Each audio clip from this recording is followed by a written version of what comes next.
Hoje nós vamos falar sobre o teste T de Student. O teste T de Student é o teste mais simples que a gente pode abordar e que é uma extensão direta do teste Z que nós vimos lá na aula sobre a introdução ao teste de hipótese. Para começar a falar sobre ele, eu vou usar o teste T para uma média amostral, que é basicamente uma transformação do teste Z que a gente já discutiu.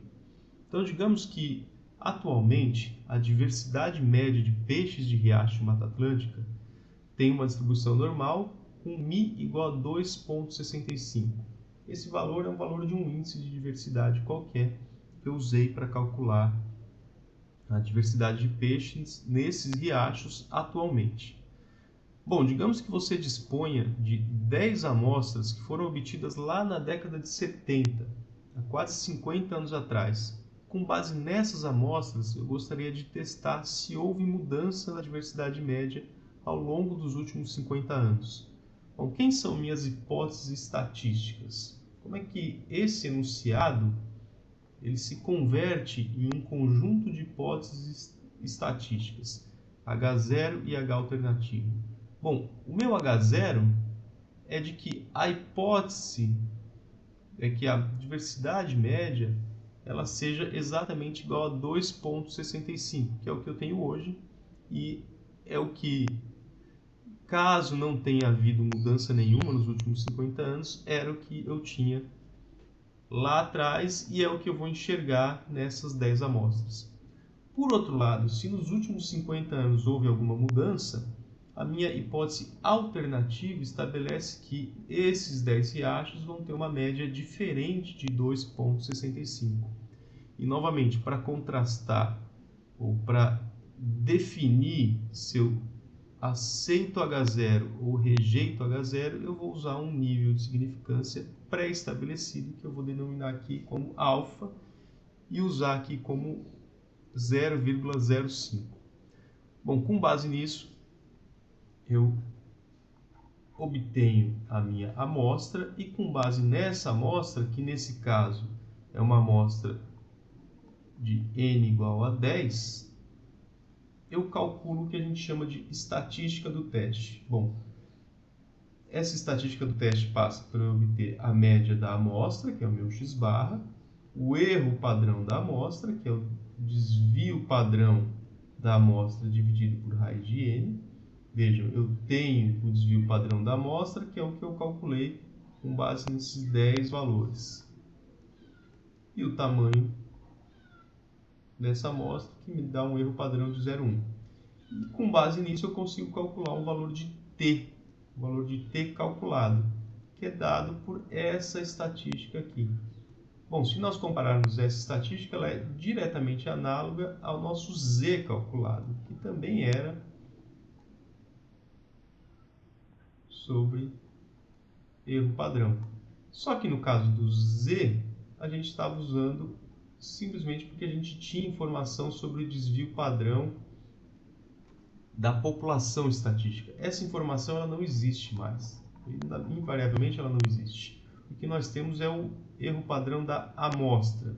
Se nós temos o erro padrão da amostra, então a estatística de teste mais apropriada agora é a estatística T, não a estatística Z. E é nessa distribuição de probabilidade que eu vou me pautar no teste de hipótese. É simplesmente por isso que a gente tem aqui um teste T e não um teste Z. Bom, com base nesses valores todos, eu tenho que 2,84 equivale a esses limites na distribuição T. Então agora eu tenho que calcular a probabilidade de que eu tenha valores tão ou mais extremos que aqueles que são dados por esse limite aqui. E aí eu vou lá na minha distribuição de T e com base nessa distribuição eu percebo que a área acima ou abaixo desse meu limite é de 0,04 mais 0,04. Bom, como é que eu calculei essa área? Eu encontrei esses limites, fui lá na distribuição T e encontrei esses valores aqui. Com base nesses valores, eu contrasta a área com a minha hipótese nula. Essa minha área aqui, somada para os dois lados, é igual a 0,8. Eu contrasto essa área com o meu nível de significância. Como essa área está acima do meu nível de significância, não há motivo para eu rejeitar H0. Então eu concluo que não há evidência nessa minha amostra, né, de que tenha havido mudança na diversidade nos últimos 50 anos. Então essa é a minha conclusão, a conclusão tirada por meio do teste T. E essa conclusão, ela foi obtida unicamente porque esses valores aqui, o valor de T calculado, ele não é tão extremo. Na medida que esse valor fosse muito acima ou muito abaixo desse, aí isso me levaria a uma conclusão diferente, justamente porque me levaria a um cálculo de área cada vez menor. Bom, então vejo que não há nenhuma diferença para o teste de hipótese tradicional que nós apresentamos lá na introdução, na aula sobre a introdução ao teste de hipótese. Bom, invariavelmente nós vamos usar um software qualquer para calcular essas coisas. Aqui um exemplo de como é que nós conduzimos um teste T no R. Então, existe uma função chamada t.teste. Essa função requer que eu entre com a minha amostra, requer que eu estabeleça qual é a minha hipótese nula e requer que eu diga qual é a minha hipótese alternativa. Se ela vai ser bicaudal, nesse caso, ou seja, se eu quero olhar para os dois lados da curva, ou se ela vai ser unicaudal, que nós vamos ver mais para frente. Com base nessa única linha de comando,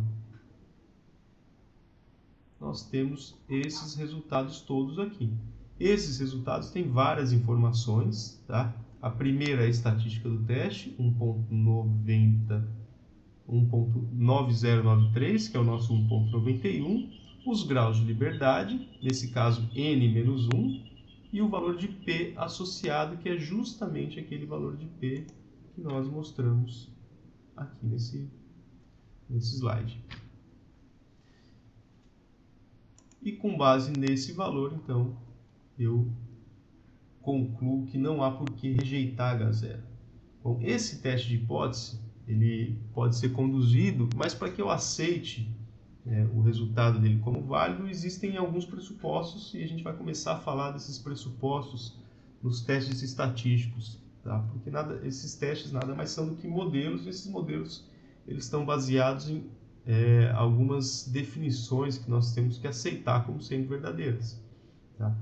O teste T, ele pode ser conduzido na medida que eu tenha amostras independentes para cada uma daquelas réplicas, para cada um daqueles 10 riachos observados, e eu preciso assumir que a população de origem tem uma distribuição normal. E se isso for assim, eu posso usar a distribuição T como distribuição para que eu obtenha aquelas áreas que vão me dar o resultado do teste estatístico.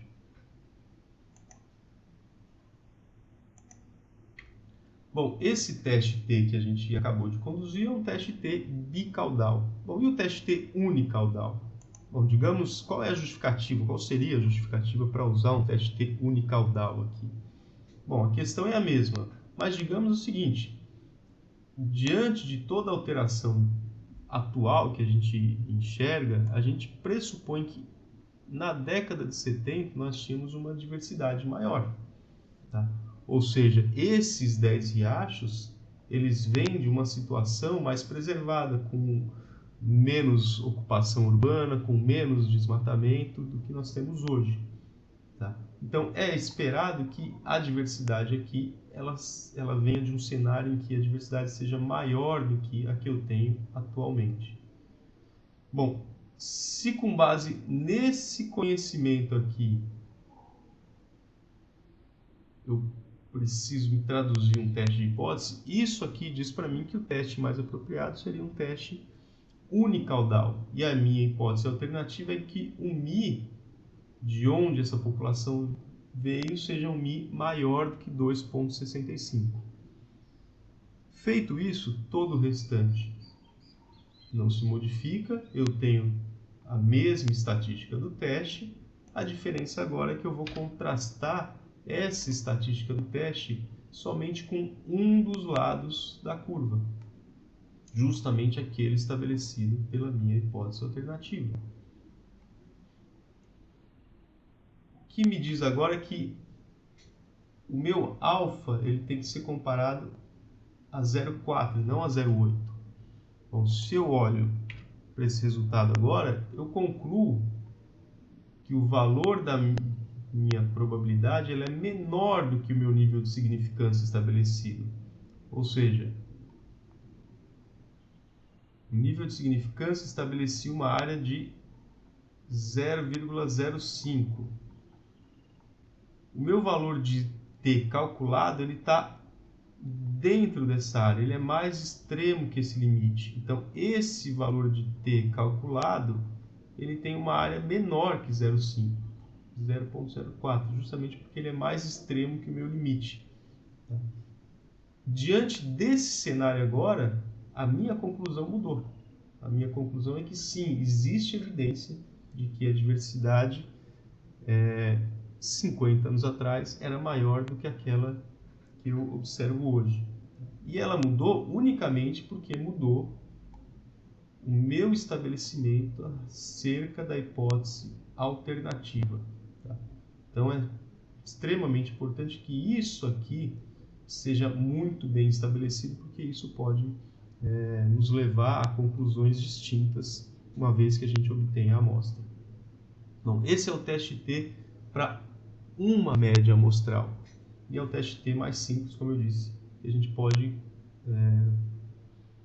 pode exemplificar. Aqui, novamente, os comandos usando o R, e a diferença é que, de novo, a gente fornece a amostra, a hipótese nula, mas agora eu digo que a minha hipótese alternativa ela está para um lado específico. E aí, automaticamente, o valor da área que me interessa é somente a área acima da curva. E isso vai me levar a uma conclusão diferente nesse caso. Bom, esse teste T simples ele pode ser generalizado para um teste T para duas amostras independentes. E geralmente esse é um cenário mais comum em experimentos. Então agora o que nós temos são dois tratamentos e eu quero saber se esses dois tratamentos eles são ou não são diferentes. Bom, aqui eu tenho um exemplo, por exemplo, de uma espécie de chacal, machos e fêmeas. O que eu quero saber é o comprimento da mandíbula desses animais é diferente em função do sexo dos animais? Basicamente eu quero saber se a média do tamanho da mandíbula das fêmeas é diferente da média do tamanho médio da mandíbula de machos. Então eu tenho 10 amostras para cada sexo e com base nisso eu vou contrastar esses dois grupos. Bom, quem são minhas hipóteses estatísticas agora? A primeira hipótese, que é a hipótese nula, é a mais simples de todas. Nesse caso, eu estou estabelecendo aqui, eu estou sugerindo que não há diferença entre o tamanho das mandíbulas para macho e fêmea. Bom, se a hipótese nula é essa, a hipótese alternativa é que existe diferença. Não sei se para cima ou para baixo, mas essa hipótese alternativa é tudo que não está incluso na hipótese nula. Vejam que isso aqui é uma modificação do nosso teste T para uma amostra. Se eu reescrever isso aqui, μ do macho menos μ da fêmea, isso aqui fica zero. Basicamente, eu estou dizendo que essa diferença aqui ela é igual a um valor específico, o que é basicamente o que eu fazia lá no meu teste T para uma única amostra. Então vejam que o que nós temos aqui é simplesmente um avanço no que nós tínhamos lá atrás, que me permite testar a diferença entre dois grupos. Bom, e agora, uma vez que eu tenho estabelecido as hipóteses, eu calculo as médias e desvios padrões para cada um dos grupos que estão aqui e com base nisso eu consigo calcular a minha estatística do teste. Bom, o primeiro passo, obviamente, antes de calcular qual que é a estatística do teste, é olhar graficamente para esses resultados, e graficamente eu percebo esse padrão aqui. O que o teste vai me ajudar a concluir é se essa diferença ela é grande demais para que ela seja meramente uma diferença do acaso, ou se essa diferença ela é importante o suficiente para eu dizer que na população estatística os machos sejam maiores que as fêmeas. Bom, a estatística do teste aqui passa pelo cálculo do erro padrão, só que agora o erro padrão ele é dado pela diferença de duas médias, então a fórmula ele é um pouco diferente. Lembra que antes nós tínhamos como erro padrão simplesmente o x barra dividido por, nós tínhamos como erro padrão o S dividido por raiz de N. Agora nós temos envolvidos os desvios padrões e as variâncias das duas amostras, e aí a expressão para o cálculo do erro padrão muda um pouco. Tá? Antes nós tínhamos os graus de liberdade como sendo n-1, mas aqui nós temos dois grupos envolvidos, e aí a fórmula para o cálculo dos graus de liberdade ela também muda um pouco. E a estatística do teste ela é basicamente a estatística que nós tínhamos anteriormente. Se antes nós tínhamos a estatística do teste como sendo x barra menos b sobre o erro padrão, agora nós temos a diferença entre os grupos dividido pelo erro padrão dessa diferença. Então a lógica continua a mesma, tá? Só que agora eu tenho dois grupos envolvidos. E com base nisso eu calculo o meu valor de t. Nesse exemplo, meu valor de t ele é igual a menos 3,48. Lembrando que eu subtraí o tamanho das fêmeas e o tamanho dos machos, mas podia ter feito o contrário. Então, esse menos 3,48 ele vai ser contrastado a um limite crítico acima ou abaixo da curva. Bom, se nós olharmos para essa curva agora da distribuição t, nós vemos que esse 3,48 ele está aqui e aqui. A área acima desse limite ele é muito pequena, 0,0017. Isso diz para mim que meu valor de P associado a esse limite também é muito pequeno, 0,0034. E isso aqui é muito menor do que o meu nível de significância. Ou seja, essa diferença de médias é muito grande para que eu assuma que machos e fêmeas tenham o mesmo tamanho. E aí a minha conclusão agora me leva a rejeitar H0 e dizer que existem evidências na amostra para assumir que as diferenças de comprimento entre machos e fêmeas sejam reflexo de diferenças reais na minha população estatística. Tá? E nesse caso, a minha estimativa é que a mandíbula das fêmeas seja, em média, 4,8 milímetros menor que a dos machos. Então, esse é o teste T para duas amostras, e que é o teste que nós vamos usar em várias situações em que nós temos experimentos que contrastam dois tratamentos. Tá? Nós vamos ver mais para frente que quando nós temos mais de dois tratamentos, aí nós não temos mais um teste T, nós temos o que nós vamos chamar de análise de variância.